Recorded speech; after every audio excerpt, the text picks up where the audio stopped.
Here we go. Hello, fellow risk takers, and welcome to my worst investment ever. Stories of loss to keep you winning.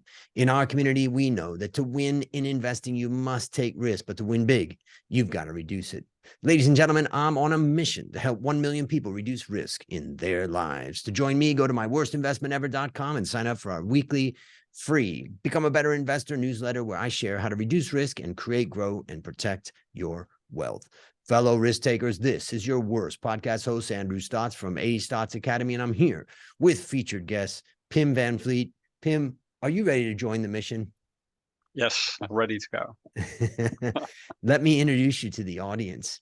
Pim is head of conservative equities and chief quant strategist at Robeco.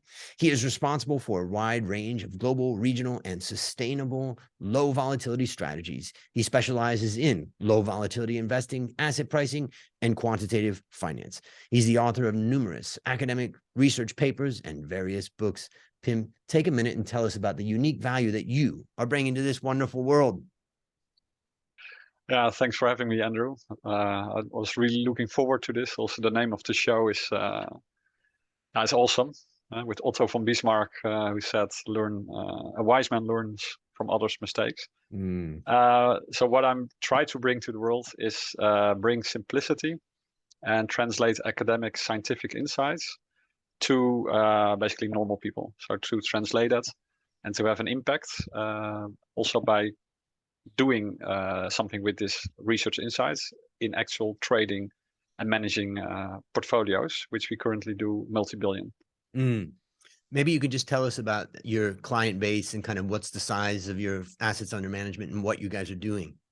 Yeah, that's good. So at Robeco, the company I work for, it's based in the Netherlands. It's 96 years old, so we're getting close to 100. Pure play asset management, based in Rotterdam. So Rotterdam's the Ro from Robeco stands for Rotterdam.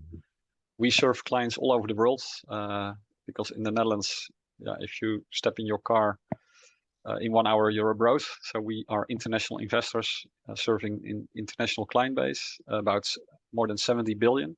We manage with a large team of researchers, portfolio managers, and client researchers to clients in Asia as well, Europe and North America. I remember I was telling you before we turned on the recorder that I went there as an analyst, a sell-side analyst out of Bangkok in probably 1995 or so. And what I remember was kind of a modern style standalone building in a parking lot that we arrived in. And it was really kind of a really unique looking experience. It was not like a bank or something like that. And it was a really interesting environment. What's it like these days there? Yeah, so that's a beautiful building. It's still up in Rotterdam. We moved closer to Central Station. So now we're only at 20 minutes from the airport by train. So the airport is south of Amsterdam.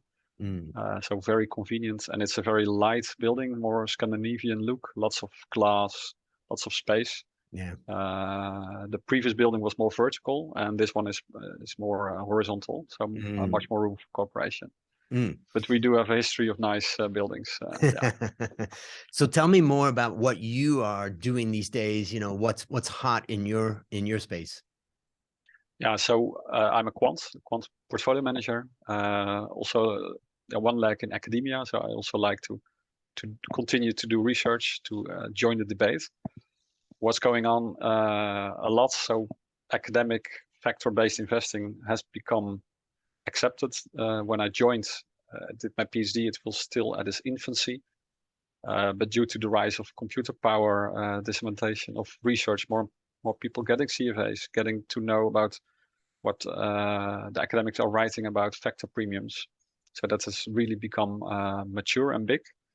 And in particular, low risk investing, that's a special animal. And that's where I'm specialized in. So I basically dedicated my career to a very basic thing, finding that risk and return on the stock market and other markets are not related. And that's a big puzzle. And yeah, I mean, that goes against everything that we learn in the world of finance, is that those are in fact directly related. And what you're exploiting or you're studying and applying is that there's Tell us what you found in some of your research and your book and that type of stuff. Yeah, so when I was at university, my bachelor's, I started to read my first academic articles. One of them was by an American professor, Robert Hogan, who basically laid out that if you select low risk stocks, you get a high return. Mm. And then Fama French also in the famous seminal 92 paper wrote that the CAPM is a empirical failure. So low beta stocks have high risk adjusted returns. And I was so puzzled by that. I was like, wow, how can this be? And ever since then, I've been working on this in my master's, in my PhD, where I really try to get my head around, like, how can this be? Is the model wrong? Are the investors wrong? What's up? And at this moment in my life, I can say, you can profit from this this market anomaly. And one of the things from my experience in finance is that people wrongly call volatility risk. And so a lot of times they're saying, I have more risk in this particular stock or that, when in fact what they're saying is I have more volatility. And of course, we would prefer a stock that kind of goes straight up versus one that goes up and down a lot and they end up at the same place. Maybe you can explain from your deeper experience than mine about what really is risk, and is there a difference between risk and volatility? Yes, good one. So when I started my PhD, this was exactly the thesis I was working on. My thesis was, could it be that this flat relation between risk and return is due to how we measure and define risk? Because traditionally we equate volatility and systematic volatility, which is beta, with risk. However, in practice, people are loss averse. They don't like fat tails, so negative outcomes.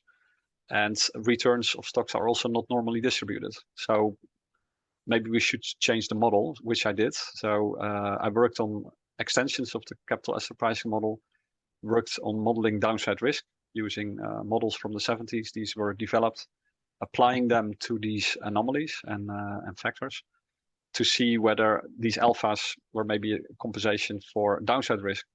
And maybe that's why this puzzle exists.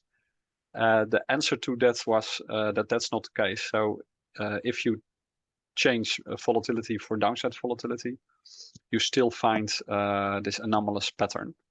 So this is not the reason why this pattern exists.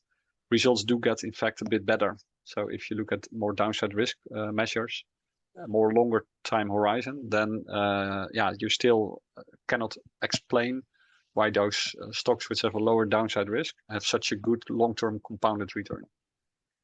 I remember doing some internal work, trying to figure out a way, and you probably have done this much better than I have, I was trying to figure out a way to try to understand, like, what's more important, losing less or gaining more? Like, when you look at a trajectory of a returns over a long period of time, is it protecting the downside, or does that put you in a position where you don't capture the upside? And I'm curious about what your thoughts are on that. Yeah, when you look at low vol stocks, they tend to have especially a good downside protection, whereas on the upside they are pretty good. So there's a skew in it. So you have, when you lower your volatility, you especially lower your downside volatility, and that's the reason why they, on a long-term basis, beat everything else. I use the metaphor of the hare and the tortoise. The hare goes quick. These are high volatile stocks, but the thing is, if you lose your money once, like with minus 100%, then you're out. And with low volatility, by protecting your downside and then participating okay on the upside, that's how you win in the long run. So winning by not losing. Often when people talk about investing, they talk about compounding, and then they think about compounding upwards. If you double every year, it explodes. But compounding works two ways. And the problem with downside is, every entrepreneur knows, if you have your money and you lose all of it, you're out. You cannot grow back again. So it's more important to protect your downside and then keeping your upsides okay. That's really the formula for long-term winning. Let's do a hypothetical example to try to simplify this, maybe. When my nieces were 18 back in America, I would fly back from Thailand and I would bring $3,000 in my pocket and give them a gift as a present for graduating high school. And then I said, but you can't spend it. We're going to set up an account at Vanguard. And we set up an account and they own VT fund. So they own basically 9,000 stocks across the world. And I said, don't even think about this. Just every month contribute, never sell. And 40 years from now, when I'm long gone, you can thank me. And now, if we got confused along the way and went through an emotional roller coaster of the ups and downs of that strategy, we may decide, oh, crap, we got to get out now. We're going to get back in later. But if they know nothing and they just kept contributing and let that grow over a long time, to me, that seems like the number one best thing to do. Is there something better to do than that? You're describing something which is also evidence-based and scientific. The market is pretty efficient. That's one. So that's why you should diversify and hold the broad market. And the second is that the less you look, the higher your utility is. So if you have an evaluation horizon of like 3 years, so you look every 3 years or every year, it increases your happiness, your utility, and also you will face less risk because stocks in the long run have lower risk than in the very short term. So that sounds like very good, scientifically evidence-based way to do it. It can be improved. The problem with the market is it's not really efficient. It's nearly efficient. So if you buy the whole market, you also buy the speculative part of the market, which is the very volatile option-like stocks. These stocks are too expensive because they have some certain attraction, a fatal attraction, you could even say. And if you move away from the markets and you bring your portfolio still diversified more to the low risk, the boring part of the market, so cutting out these high volatile speculative stocks, your nieces could do even better, also in the long run.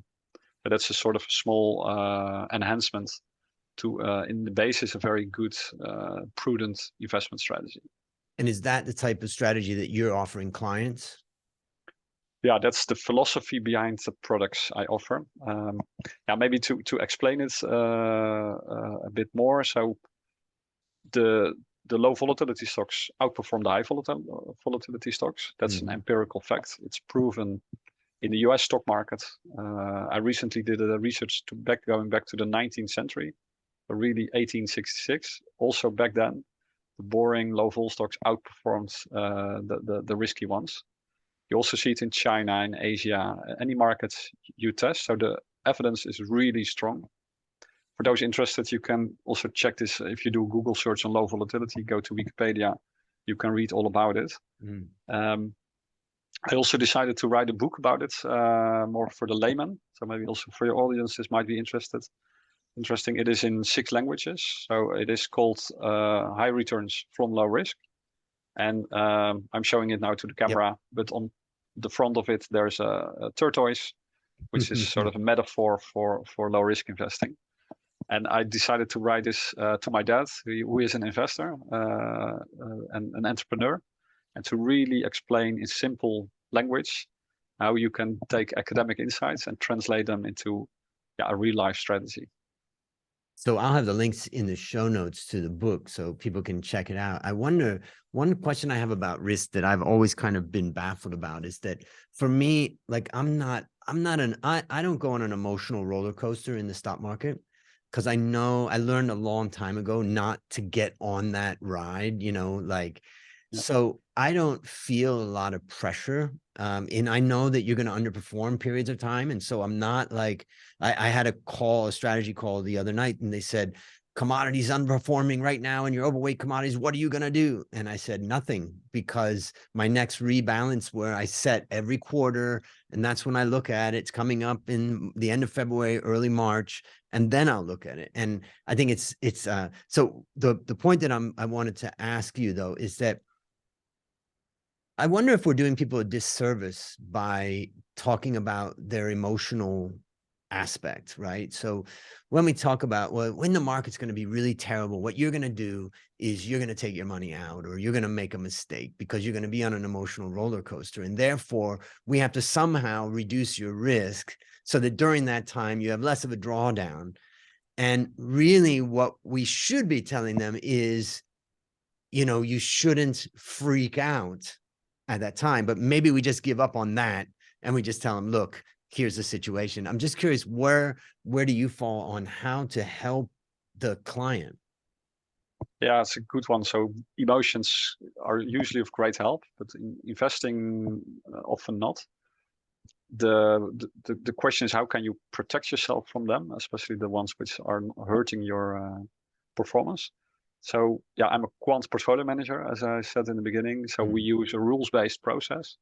So we find patterns, we lay down rules. So one rule is buy the stocks which have a low volatility, and do not buy the ones which have a high volatility. That's what you can implement it on a rules-based basis, as you say, regular updating, like a monthly or a quarterly rebalance. And then you take all the emotions out, because you follow the rules, you think about it. It's very rational, evidence-based way of investing. So that's a way.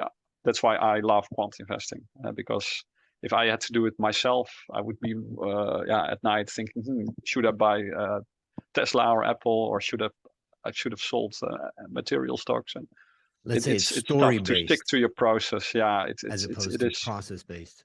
So that's why I really respect stock pickers who are successful, because they can manage their emotions very well. Then your question is about clients. So what we do is we invest in education a lot. So explaining our clients what our quant strategy is doing, and what it's not to be doing, what to expect, what not to expect. And then before they become a client, really explain them the process, the philosophy, so that they know what they're doing. And then during the ride, you're more of a coach, where you explain performance. Often our clients are fiduciary managers, so they manage money on behalf of other clients. So you should also help them give lines of how they explain to their clients. So I mentioned the book. That's one thing we did to really bring this philosophy out. But we also write academic and white papers to really explain the things we're doing in our strategies, what to expect and what to expect. But keeping your emotions tight. That's, if you can manage that, you can make a lot of money. Especially avoiding losing money, which is in the end good for your return. I have one last thing I want to talk about with you, since I've got an expert like yourself on the line. It was actually during the time I was working on my PhD in China. So I was in China, Thailand, traveling around, and I had two things kind of happen at the same time. I read an academic paper that was talking about volatility and reducing risk, or let's say volatility. And they were saying, oh, the research is wrong. In fact, you need 100 stocks to reduce terminal volatility, the volatility of the outcome at the end of, let's say, 10, 20, 30 years. And, you know, you see these, I'm holding my hand up like a fan diagram of all these potential outcomes. And I just thought, you know, that's just so impractical. And then I had another case where I was asked to go speak in the Philippines. And I was speaking about my book, which is a simple book called How to Start Building Your Wealth Investing in the Stock Market. And it's basically what I told you about my nieces. So I went to the Philippines. It was 2,000 young students in the audience, and I got up on the stage for 3 hours. But I realized I had a problem. You know, there are no ETFs and diversified, you know, global exposure in it. And then the market is so expensive in many of these countries where trading fees are really high and all of that. And then these guys were not finance students. They didn't want to like learn how to pick stocks. And I thought, I really don't have any good advice. But then I thought back to this paper, and then I was thinking, how could I help these guys? And I thought, I wonder why don't we test out randomly selecting 10 stocks out of the Philippines market, because we know the brokers have been commoditized. So we know that the cost of transactions at a broker is actually pretty low 4 stocks. What if we had them randomly pick 10 stocks? And then I created like a fan diagram using the stock market to try to understand what the outcomes would be. The problem is that you end up with some really extreme negative outcomes that are below, pretty bad. If you're the unlucky one out of 1,000 that picked the one that just went all the way down. So then I asked the question, okay, what would happen if I combine a stop loss into that, knowing that these guys don't know anything? So they're going to have 10 random stocks and put in stop losses for 20%, 25, 30%. And what I found from that was it truncated the downside and it actually expanded the upside. And then I thought to myself, well, maybe for a beginner that doesn't have the stock picking skills and doesn't have the resources like your funds, maybe that would be a strategy. I'm just curious what your thoughts are on that, the whole thought process I was going through with that.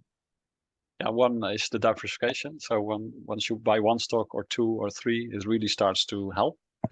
So and then usually you don't need thousands, but you get the quick wins first. So every stock you add, each first step goes quickest. The second is stop losses. Academically, there has been this has been investigated and why it works. And one of the things is that you're then long momentum. So you sell your losers. You profit from underreaction. Due to underreaction, momentum works. So a stop loss rule is really something for a layman with a broker account to get exposure to momentum, which is a proven academic factor, which gives you higher return. So that's how you can improve your terminal wealth.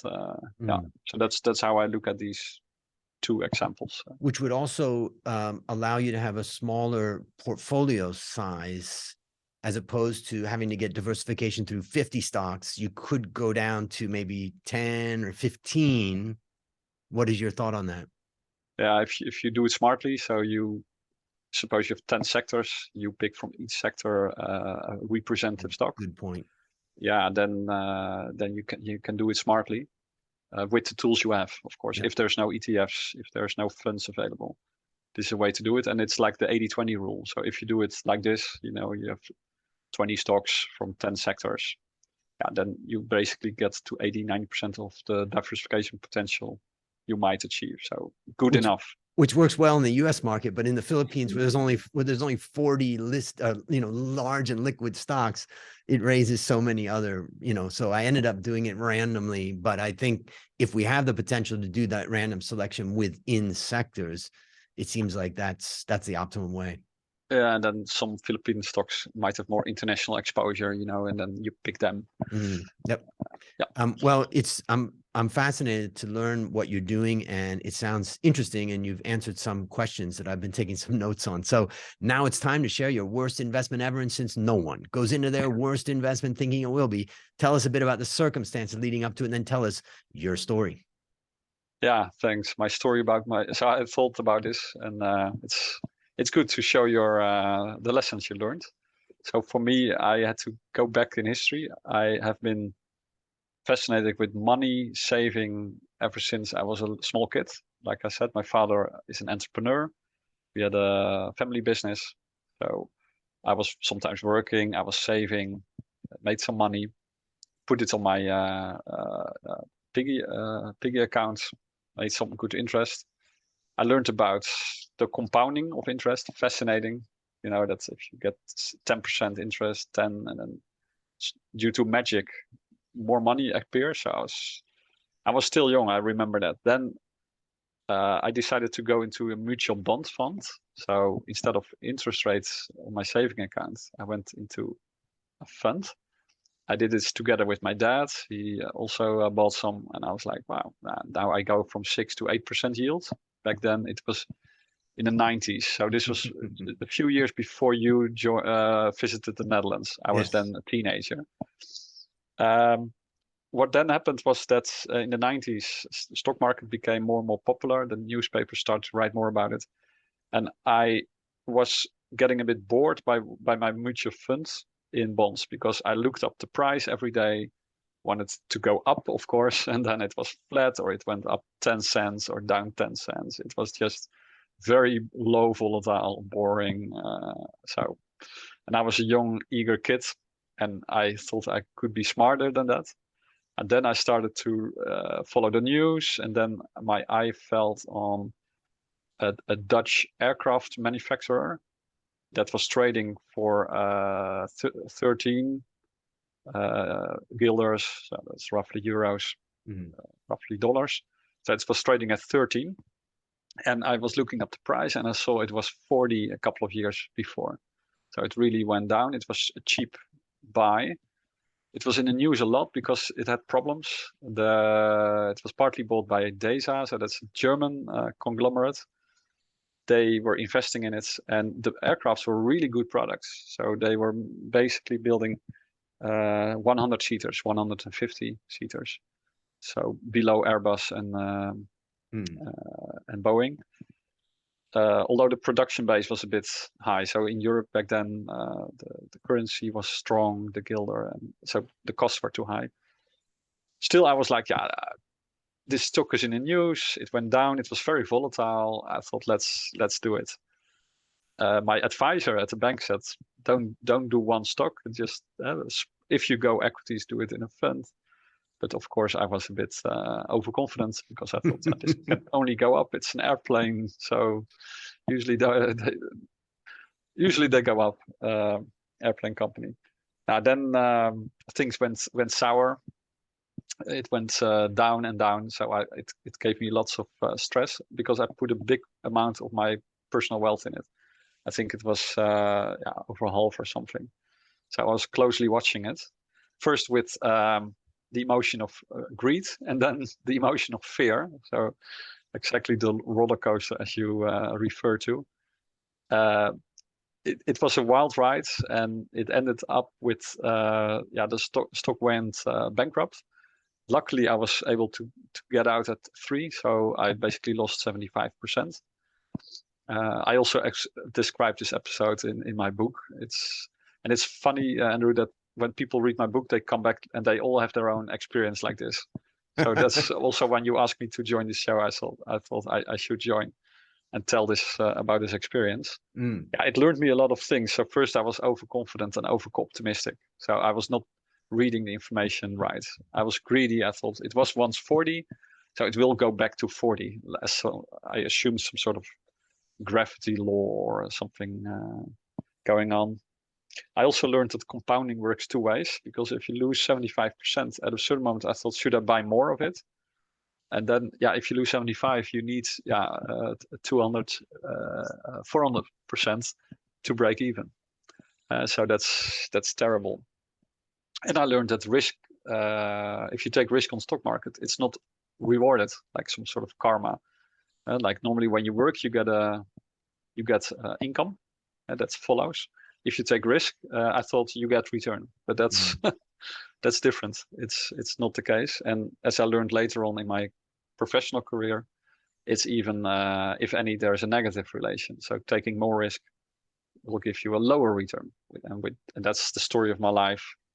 And I can tell you, this was a big loss in my personal wealth. Some ego, of course. I also later on made other good investments, so I was not losing out. But the money I lost, it was every penny worth in lessons learned, especially because I learned it at a young age. Yeah, that's key. Maybe I'll share a couple things I take away from this. The first one is that it's got to be like one of the first things that you do when you're in the world of finance and you're starting to invest. Is like you get caught into these super cheap stocks. Like, this has come down a lot, and I think this is a great deal. And you feel like, I'm really finding something unique here, and I'm putting into practice, some of these research principles. And it's an easy one to get sucked into. I like to remember what my mother always says is, just because it's cheap doesn't mean you have to buy it. And she said that about when you go shopping, just because something's on sale. And how many times have you gone out and you bought something and you think, I bought that because it was on sale of 30% and it doesn't actually fit me. And so that's kind of a big lesson that I take away and think about. And for the beginners out there, that raises the second point, which is the diversification aspect, which your broker mentioned, don't just buy one. Yeah. And I did an academic paper a long time ago. I called it 10 stocks are enough in Asia. And what I was just looking at is the relationship between risk and let's say volatility and return. And obviously, as you mentioned before, risk or volatility falls very quickly as you start adding stocks to a portfolio. And I would say that for the average individual investor, it's hard to come up with individual stock ideas. Like, where are you going to find it? In the newspaper, from a broker? Someone's going to tell you. So I always say that, you know, it's for an individual investor to have more than 10 stocks would be very hard to manage.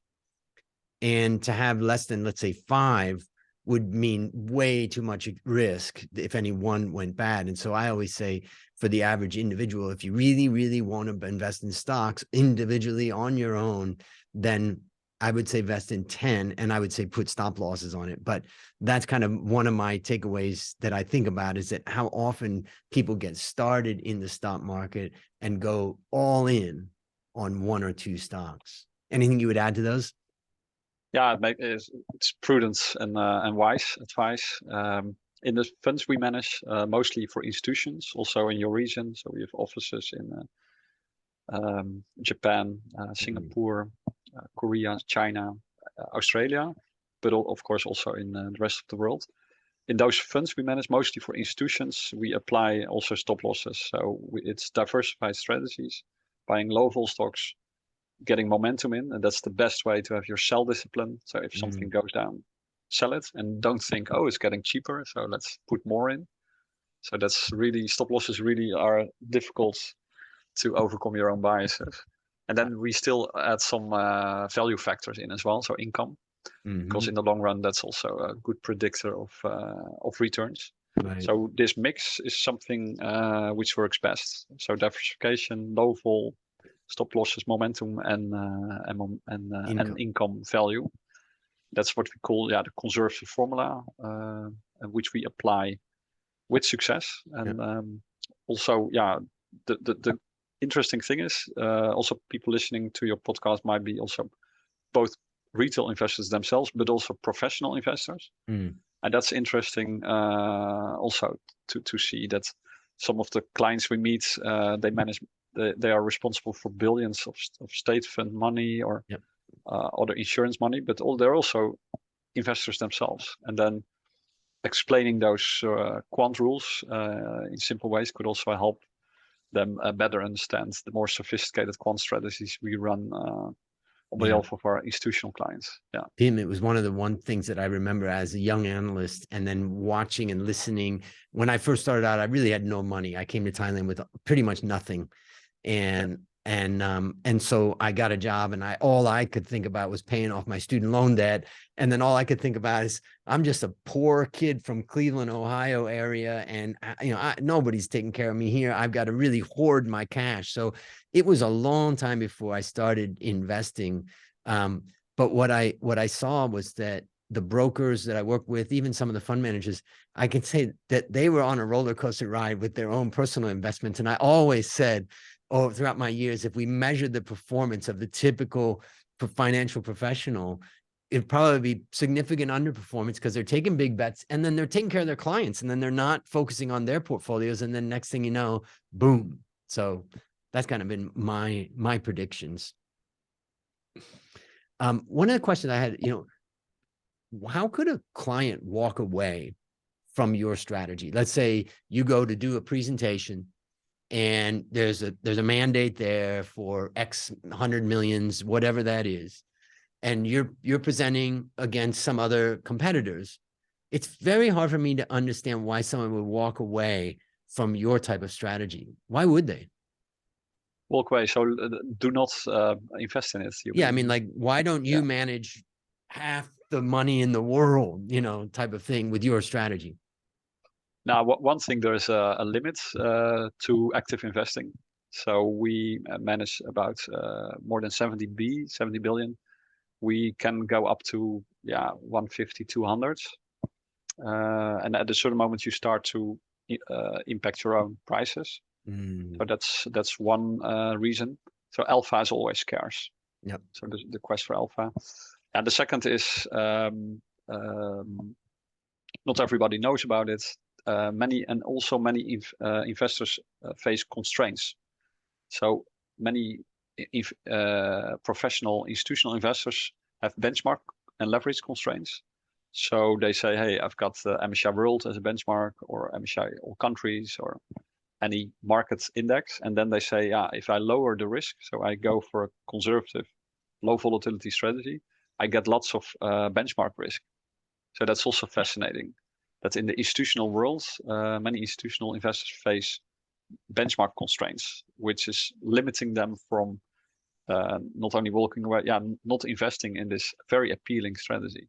And that's where sometimes retail investors have an advantage, because they have less benchmark problems or risks. They have other biases, but at least this one they don't, and that can be an advantage. Yeah. It's a huge factor in the financial world that people are tied to benchmarks and all of that, and it's dangerous sometimes for the retail investor, that there's many people that won't take the risk because of the risk to their career and their reputation, as well as the rules that have been set by people that may not even know that much about finance and the idea of investing. And then all of a sudden you're kind of trapped in somewhat of a low return, high risk strategy. True. So benchmarks are a serious issue, and it's getting worse, because more and more money is invested not by or owned by end investors, but by asset managers, so agents who manage on behalf of, which is in several ways good, but when it comes to benchmarks, it can be not a good thing. I wrote something recently that you cannot write. I know you can't write this. It's called 26 Reasons Why I'm Anti-ESG.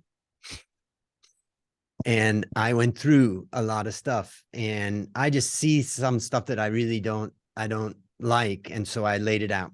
But the one thing that I said is that theoretically, ESG should be lower return, higher risk, only just because we're limiting the universe. Do you think that like, say I look at VT fund and say, okay, it has 9,000 stocks. Let's say there's 5,000 investable stocks around the world that you could put sizable amount of money in, whatever that number is, or maybe it's 1,000. But if you put ESG constraints on it, you're naturally going to lower the potential for outperformance and potentially increase the risk. Where am I wrong in that? If the market is efficient and you're putting constraints on your investable universe, then it becomes a less efficient portfolio. But then that's on the premise of markets are efficient.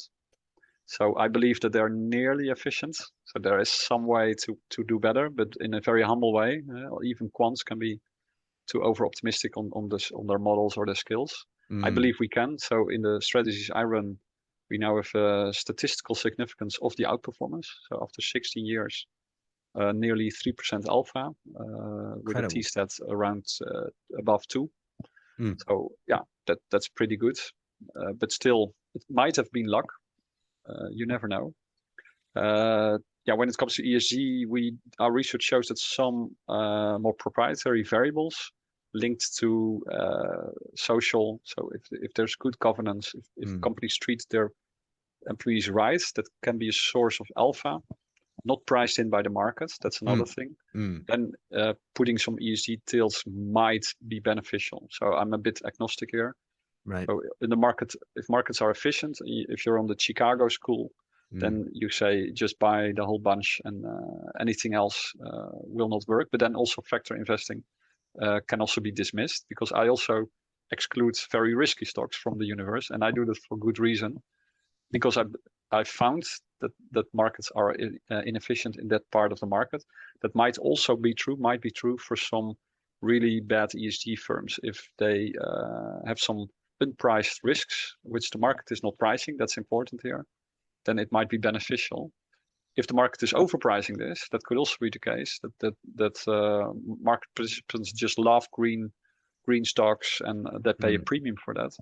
And then it can go the other way around. So it all depends on whether the market is pricing the risks of ESG right or not. I have to follow up on something you just said, which was 3% outperformance. Hopefully not, I can't remember how you said it, but like maybe not attributed to luck.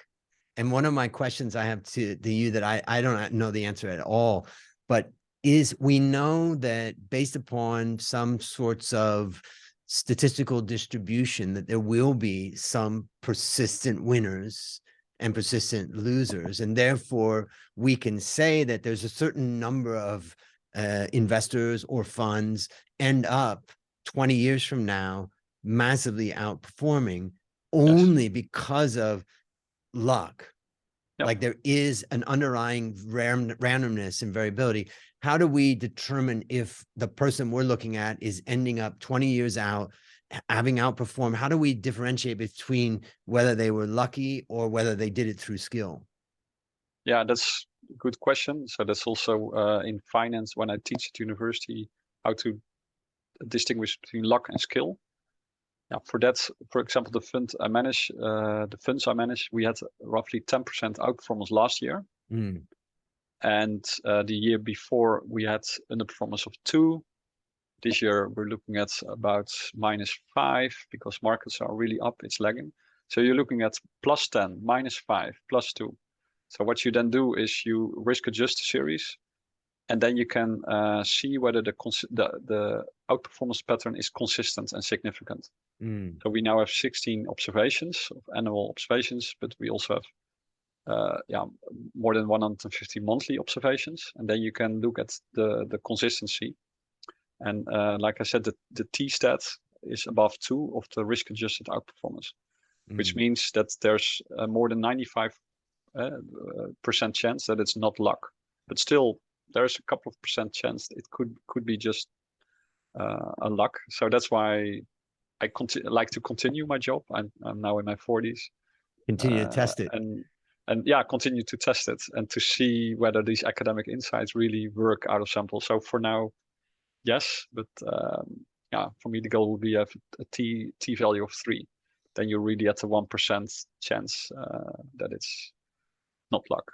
I'm sure you have some clients that just love all the stuff that you're doing, and some others that are going, oh my God, that's way over my head. But for me, I really enjoyed our conversation. Let me ask you, based upon the story that you told and what you've continued to learn in your life, let's go back in time to imagine yourself as that young person just about to make this investment. What one action would you recommend our listeners take to avoid suffering the same fate? Yeah, maybe you wouldn't expect it, but I would still advise, especially if you're younger, to take some risk. Even if it doesn't give you a reward on investing, it gives you an opportunity to learn. So the younger you are, take some risk, controlled, with the objective to learn, because you get skin in the game. If you buy this one stock, you're gonna read about it a lot. So I wouldn't give myself other advice to do something really different. That would be my advice. Okay. Take risk, but then to learn instead of to become rich or something. Or to say I'm never going to invest again, which some people do, right? When they get burnt. Yeah, that's a pity. Don't just continue. Just pick up, because I also continued and I went on. Yeah. And look at you now. What's a resource that you'd recommend for our listeners? Obviously, we're going to have your book in the show notes. Is there anything else that's valuable that you would recommend to the listeners? Yeah, read some good investment books. So the classics. I can recommend that. So the ones which are time tested, not the one which is in the shop today, but really the good old classics. Yeah, like Benjamin Graham or The Intelligent Investor, or read a bit about Buffett's philosophy. Yeah, the things you said, Andrew, about diversification. I would start with those basic things. Yeah. Okay. Good advice. Last question. What is your number one goal for the next 12 months? My number one goal, living my dream with my family, my colleagues. That's my number one goal. Continue doing that. Yeah. And I was going to say continue, because it seems like you are living your dream. You've found a place that you can do the type of research you like and the type of investing that fits your style, and they appreciate it. So that's what we're all looking for ultimately. Yes. Yeah, that's a great example for the listeners. One of the lessons that I've learned over my life is that When something's not right, sometimes you got to get out of it, and you'll find eventually that you'll find a place that's really suitable for you. And once you get there, appreciate it. All right, listeners, there you have it. Another story of loss to keep you winning. Remember, I'm on a mission to help 1 million people reduce risk in their lives. If you've not yet joined that mission, just go to myworstinvestmentever.com and join my free weekly Become a Better Investor newsletter to reduce risk in your life. As we conclude, Pim, I want to thank you again for joining our mission. And on behalf of A Stotz Academy, I hereby award you alumni status for turning your worst investment ever into your best teaching moment. Do you have any parting words for the audience? I really enjoyed it. And thanks for having me, Andrew. Well, I appreciate it, and I enjoyed it too. And that's a wrap on another great story to help us create, grow, and protect our wealth. Fellow risk takers, let's celebrate that today we added one more person to our mission to help 1 million people reduce risk in their lives. This is your worst podcast host, Andrew Stotz, saying, I'll see you on the upside.